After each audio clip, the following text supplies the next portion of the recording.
This is one of the cars that we're going to completely rebuild. It's a numbers matching Corvette, and I'm going to do some before, during, and after videos of this car, and I'm going to follow its progress each time I come in the shop. I'm going to see what's going on with it.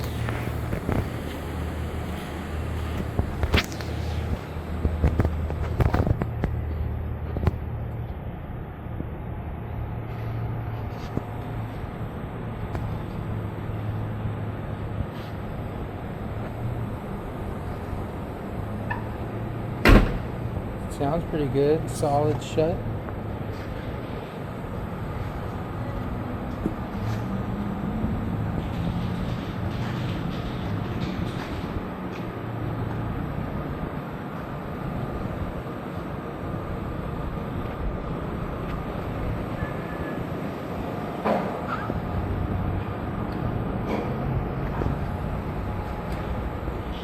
Little 327 in there.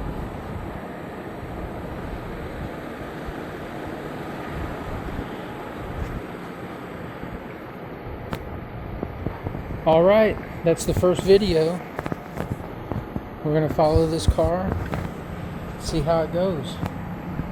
We'll get to see the whole progress of it.